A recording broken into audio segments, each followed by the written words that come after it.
What's up mga ka-TV?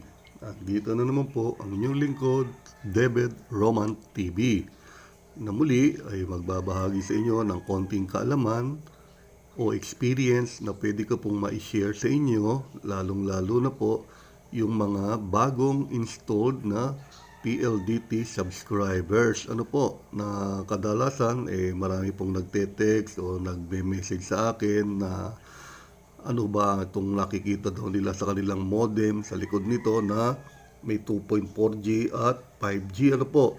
So normally po yan ay pinapaliwanag ng mga technician ng PLDT po sa inyo. Ho. So kung hindi nyo po masyadong nakakuha yon, so andito po at panoorin ninyo ang munting paliwanag. Ano po? So umpisa na po natin. Ito po ang modem ng PLDT Home Fiber. Ano po? So makikita nyo sa likod niya, andyan yung kanyang IP address, default username, yung admin, default password 1234, SSID na 2.4G at SSID na 5G. Ano ho? So ito ho kasi ay dual band, no, na router na. Ho. Dati kasi 2.4 lang, so yung tinatawag nilang single band. Dalawa na po ngayon to. So, may pagpipilian na po kayo. Ano? Ang tanong, ano ba pagkakaiba kung gagamitin ko yung 2.4 o yung 5G? So, ito po yung pinaka simpleng paliwanag po. Pinaka basic na paliwanag para mas makuha po ninyo. Ano? Ito po kasing 2.4G, normal na ginagamit po. Ano? Ito kasi mga frequency bands po ito nagtatransmit wireless data. So, ang pagkakaiba po, itong 2.4G, yan ang madalas na ginagamit natin dahil mas ang kanyang range. Ibig sabihin, mas malayo ng konti, labas ng bahay, taas, kwarto, banyo, kusina, yan, sa sala, malakas pa po ang signal niya. Ano ho? Ang isa pa ho dyan, yan, lumulusot-lusot sa mga dingding ninyo, mga pader ng bahay ninyo, yan, pwede pang magamit yan, ano ho. Kaya lang, ang disadvantage po nito, bumabagal po ito kung meron po kayong sa bahay ninyo ng microwave ovens, ano po, baka meron po kayo mga microwave ovens, cordless phones, Bluetooth speakers, at mga CCTV na wireless cameras. Ano ho? Pag ito ho ay lahat gumagamit, nakakaapekto po ito sa paggamit nyo ng 2.4G. Ano ho? Pwede po siya mag-slow down or slow connection. Kaya dapat kung meron po kayo lahat ng mga gamit na yon, ay lumipat po kayo sa 5G.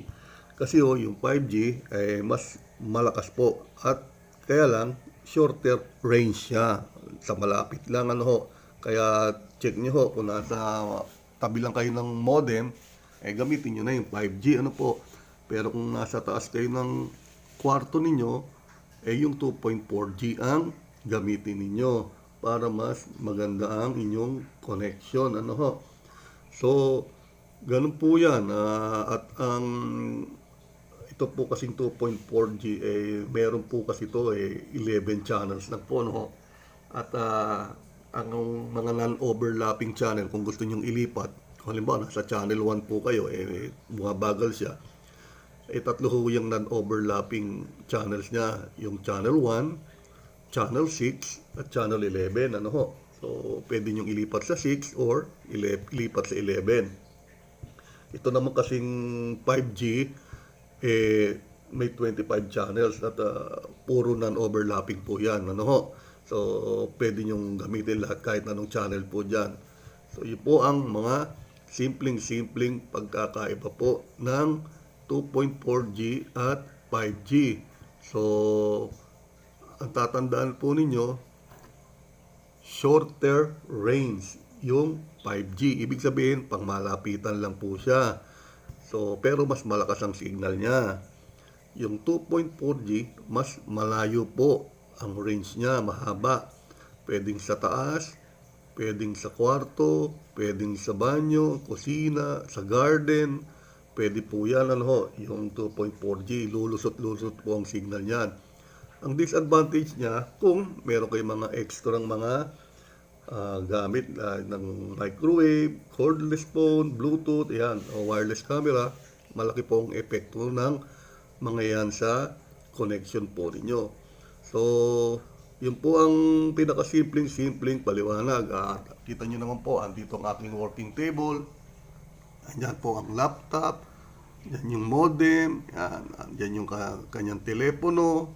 So, talagang napakaganda po nito ng PLDT Home Fiber Wi-Fi. So, dahil tayo satisfied sa serbisyo ng PLDT, so akin pong nire-recommenda sa inyo na subscribe po kayo sa PLDT Internet Service. So, yan lamang po. Sa muli, ito po ang inyong lingkod, David Roman TV. Maraming salamat po.